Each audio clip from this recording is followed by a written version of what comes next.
नमस्कार, आर्या न्यूज देख रहे हैं आप और मैं आपके साथ अलका सिंह। बुलेटिन में आपका बहुत बहुत स्वागत है। रुक करते हैं खबरों का। यूट्यूब फैन फेस्ट इंडिया 2023 को संबोधित करते हुए प्रधानमंत्री नरेंद्र मोदी ने कहा कि मैं देश की इतनी बड़ी क्रिएटिव कम्युनिटी के बीच में हूं तो मेरा मन करता है कि मैं आपसे कुछ विषयों पर बात करूं।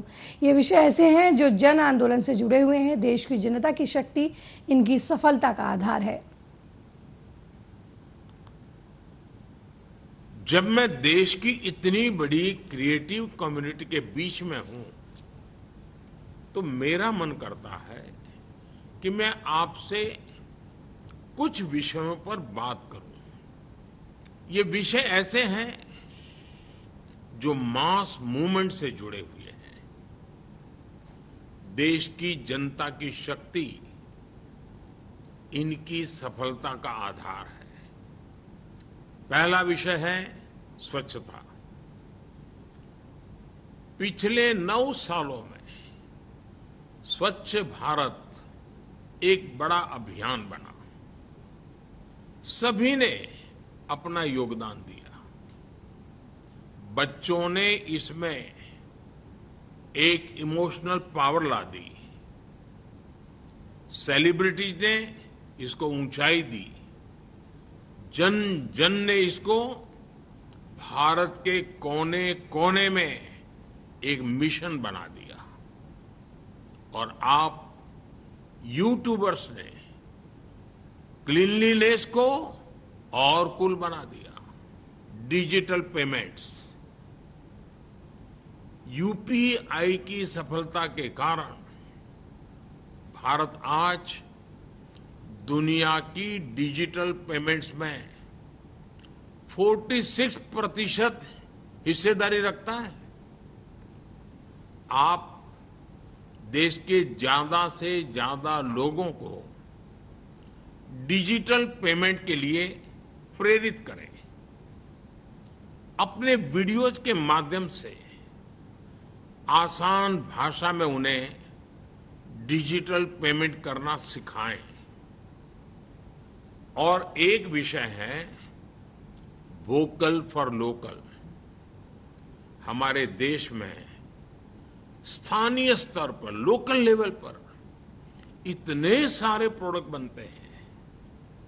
हमारे स्थानीय कारीगरों की स्किल लाजवाब होती है। इन्हें भी आप अपने काम के जरिए प्रमोट कर सकते हैं। जब वहीं बंगाल में बढ़ते डेंगू के प्रकोप को लेकर कांग्रेस टीएमसी सरकार पर लगातार हमलावर है। मुर्शिदाबाद में कांग्रेस सांसद अधीर रंजन चौधरी ने ममता सरकार पर जमकर हमला बोला। उन्होंने कहा कि राज्य में एक के बाद एक जिले डेंगू की चपेट में आ रहे हैं। मुख्यमंत्री ममता बनर्जी हवा परिवर्तन के लिए विदेश जाती हैं। हमने देखा है कि वो स्पेन में एक होटल में रुकी थी जिसका प्रतिदिन का किराया 3 लाख रुपए था। अब उनके पैर में दर्द हो रहा है। मैं प्रार्थना करता हूं कि वो जल्द ठीक हो जाए।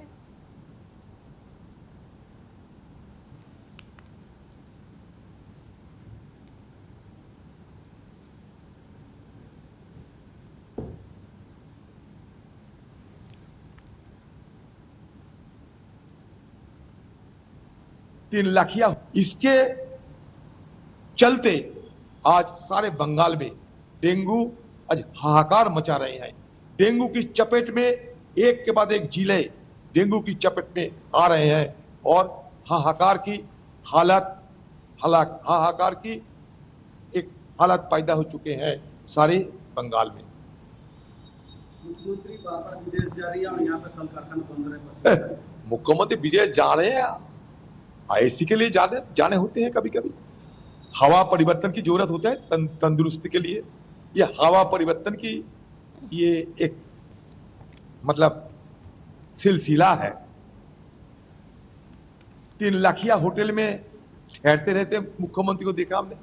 स्पेन में जो होटल में मुख्यमंत्री ठहरती रहती वो 3 लाखिया होटल है और सारे इंतजामिया उसमें मुख्यमंत्री की कोई कमी नहीं हो इसके लिए सारे मुहैया किए गए। तो जानते हैं आप कि सारे बंगाल में ना कोई काम, ना कोई धंधा, ना कोई बिजनेस, ना कोई इंडस्ट्री, लेकिन मुख्यमंत्री के लिए कोई कमी नहीं है।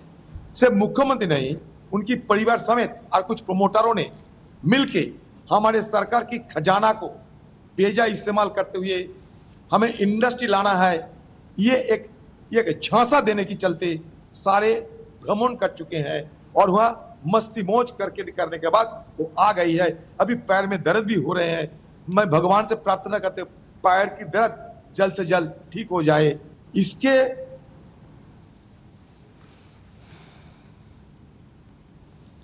मध्य प्रदेश के रीवा में समाजवादी पार्टी के प्रमुख अखिलेश यादव ने महिलाओं को टिकट देने पर जोर दिया। इस दौरान जनसभा को संबोधित करते हुए अखिलेश यादव ने कहा कि हम अपनी माताएं और बहनों को कहना चाहते हैं कि अगर कोई हमारी मां, बेटी या संगठन की कोई भी पदाधिकारी महिला है और अगर उन्होंने क्षेत्र में काम किया है तो समाजवादी पार्टी 20% महिलाओं को टिकट देकर उनको मौका देने का काम करेगी।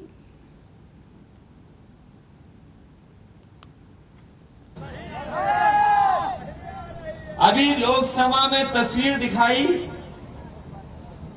कि नारी शक्ति वंदन बिल आ गया, अधिनियम आ गया और बीजेपी के लोग प्रचार करने लगे कि अब तो माताएं बहनें विधानसभा में भी पहुंच जाएंगी, लोकसभा में भी पहुंच जाएंगी। नारी शक्ति अधिनियम आने के बाद ऐसा प्रचार किया कि हमारी आदिवासी और दलित माताएं बहनें अब तो सदन में सीधे पहुंच जाएंगी। अभी बीजेपी ने सूची जारी की है, कई लोगों को चुनाव लड़ा रहे हैं। बताओ कहीं 33% अगर आ गई हो दलित माताएं बहनें तो हमें बता दो उसमें। अभी जो सूची जारी हुई है भारतीय जनता पार्टी की, क्या उसमें दलित, आदिवासी या हमारी महिलाओं को मौका दिया है? हम अपनी माताओं बहनों को कहना चाहते हैं और संगठन के लोगों को कहना चाहते हैं, अगर कोई हमारी मां, बेटी या बहन या संगठन की कोई भी पदाधिकारी महिला है और अगर उसने क्षेत्र में काम किया होगा, बीजेपी के लोग 33% लड़ाए न लड़ाएं, लेकिन समाजवादी पार्टी 20% महिलाओं को टिकट दे करके उनको मौका देने का काम करेगी। और हम भारतीय जनता पार्टी से कहना चाहते हैं, ये जो 33% का आरक्षण का जो सपना दिखाया है वो तो न जाने कब पूरा होगा। कोई कह रहा 2 लोकसभा चुनाव हो जाएंगे तब भी लागू नहीं होगा। जब लागू हो तब लागू हो। कम से कम बीजेपी को मध्य प्रदेश में और आने वाले लोकसभा चुनाव में ईमानदारी से, अगर लोकसभा को उन्होंने मंदिर माना है और अगर इस बिल का नाम नारी शक्ति बंधन रखा है नाम, तो कम से कम लोकसभा विधानसभा में 33% माताएं बहनों को टिकट देकर के साबित करें कि इनकी नीयत साफ थी, इसीलिए इन्होंने 33% का बिल लाने का काम। वहीं छत्तीसगढ़ के मुख्यमंत्री भूपेश बघेल ने रायपुर में बीजेपी पर जमकर हमला किया है। इस दौरान सीएम बघेल ने कहा कि छत्तीसगढ़ में कांग्रेस बहुत मजबूत है और भाजपा बेहद कमजोर है। हम ओवर कॉन्फिडेंस में नहीं हैं, ये छत्तीसगढ़ के लोगों का आत्मविश्वास है और फिर से छत्तीसगढ़ में कांग्रेस की सरकार आएगी। दूर करें महिलाएं और मतलब ये मान तो रहे ना कि छत्तीसगढ़ में कांग्रेस बहुत मजबूत है और भारतीय जनता पार्टी बहुत कमजोर है। हम ओवर कॉन्फिडेंस में नहीं हैं। ये छत्तीसगढ़ के लोगों का आत्मविश्वास है और फिर से छत्तीसगढ़ में कांग्रेस की सरकार आएगी। ये किसान कर रहे हैं, मजदूर कर रहे हैं, महिलाएं और नौजवान कर रहे हैं, व्यापारी और उद्योगपति कर रहे हैं। छत्तीसगढ़ में फिर से कांग्रेस की सरकार। मतलब ये मान तो रहे ना कि छत्तीसगढ़ में कांग्रेस।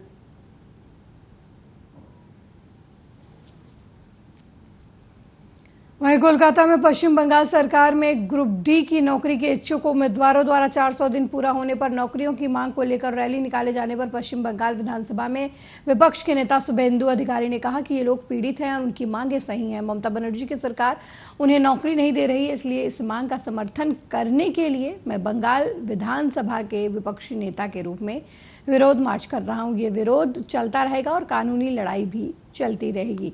सरकार को ये मांग माननी होगी। मार दिया था। ग्रुप डी अनएम्प्लॉयड एग्जाम पास किया था, इसका रैली था।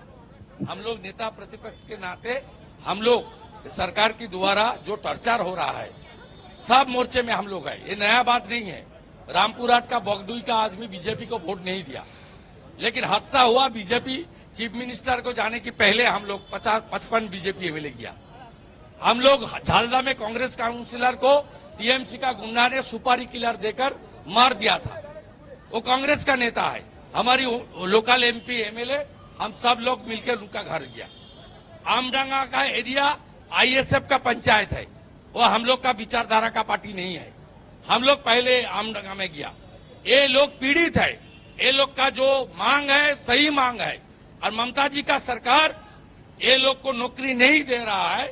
इसको मांग को सपोर्ट करने के लिए, अपने समर्थन देने के लिए बंगाल विधानसभा का नेता प्रतिपक्ष के नाते मैं इसका साथ एक साथ जुलूस में मार्च किया।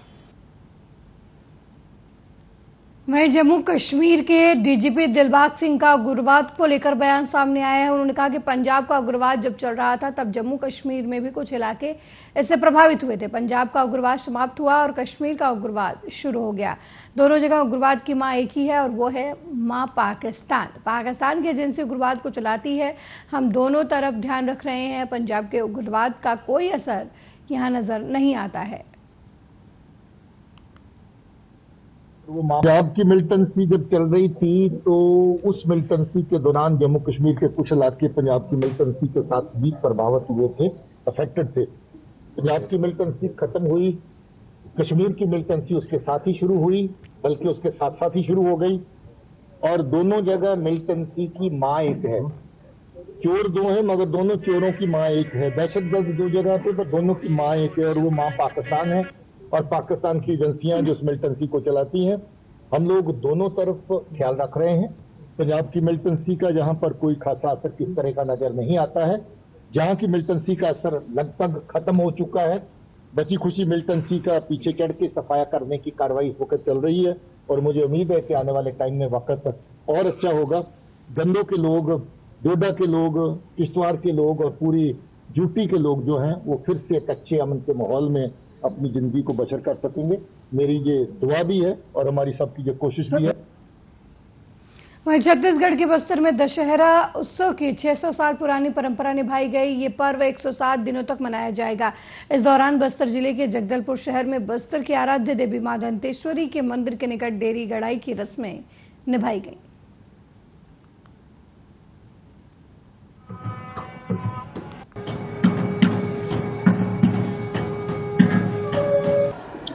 आज जो है महाराज, आज यहाँ पे फूल से बस्तर दशहरा का दो तरह निभाया गया। दशहरा तो क्या है? दशहरा का ये जो रस्म है दूसरा है, जो डेढ़ी गड़े पहले फाटा जाता कार्यक्रम को शुरुआत किया गया।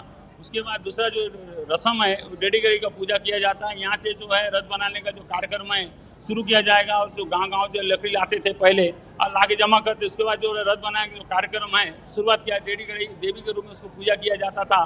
पूर्व दिशा उत्तर दिशा में सिरासार में ये डेढ़ी गाड़ के उसको पूजा किया, जिसमें माई जी को आशीर्वाद देके माई जी के आशीर्वाद से यहाँ पूजा किया, देवी के रूप में पूजा किया जाता है। डेढ़ी गड़ा क्यों किया गया? मैंने कारण क्या है इसके पीछे? कारण क्या है भाई, जैसा भाई कोई भी काम हमको करना है, शादी ब्याह कुछ भी काम घर में या मंदिर में, तो शुभ मुहूर्त में उसका मुहूर्त में ही उसको डेढ़ी गाड़ के ही पूजा किया जाता है। इसके कारण उसके आगे कार्यक्रम को शुरुआत किया जाता है।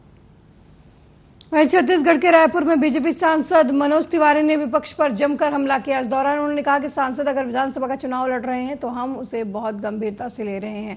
अगर वो सोचते हैं कि चुनाव को हम गंभीरता से ना लें तो उनकी रणनीति होगी। सबसे बड़ी बात यह है कि वो किस बात पर जीतेंगे। ये लोग जो गठबंधन बना रहे हैं, उस गठबंधन में ये लोग कहते हैं कि सनातन धर्म को समाप्त करेंगे, लेकिन समाज में सुरक्षा की भावना और सनातन नष्ट करने के लिए अगर आप आगे चल रहे हैं तो मुझे नहीं लगता कि अब ये किसी राज्य में रह पाएगा।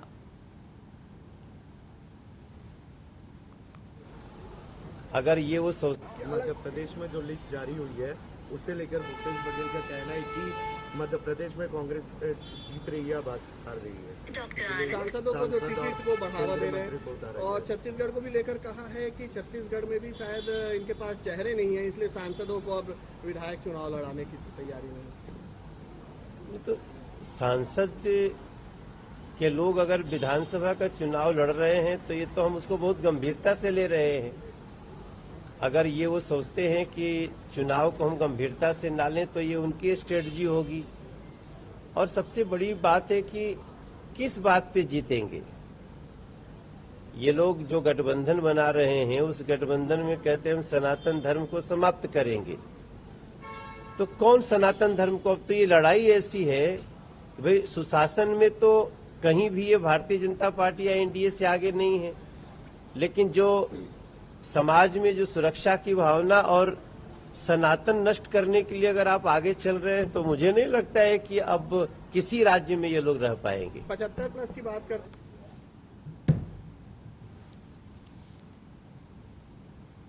कांग्रेस नेता दिग्विजय सिंह ने बीजेपी के प्रत्याशियों की सूची पर कटाक्ष किया है। दिग्विजय सिंह ने बीजेपी पर कटाक्ष करते हुए कहा कि ये घबराहट का प्रमाण है। वो प्रयोग जो गुजरात में हुए थे, सभी के टिकट काट दिए गए और प्रयोग यही अब यहाँ भी हो सकता है। मुख्यमंत्री से लेकर जितने मंत्री हैं सबके टिकट कट सकते हैं, लेकिन हमें इससे मतलब नहीं है। जनता ने मन बना लिया है। 19 साल बाद अब इन्हें लाडली बहना याद आ रही है।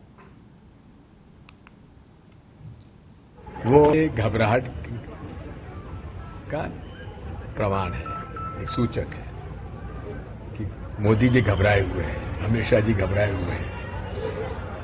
और मैंने आज, मुझे कुछ लोगों ने फोन किया कि वो प्रयोग जो गुजरात में किया था कि सारे मिनिस्टर सबके टिकट काट दिए, वो यहां भी प्रयोग हो सकता है। इसका मतलब ये होगा कि मुख्यमंत्री से लेकर जितने मंत्री हैं सबके टिकट भी कट सकते हैं भाजपा के। लेकिन क्या होता हमें कोई फर्क नहीं पड़ता। जनता मन बना चुकी है। कांग्रेस के पक्ष में लहर है, कितना ही वो लोग कर ले। अब लाडली बहना, अरे 19 साल बाद आपको बहना याद आ रही है, लाडली बहना।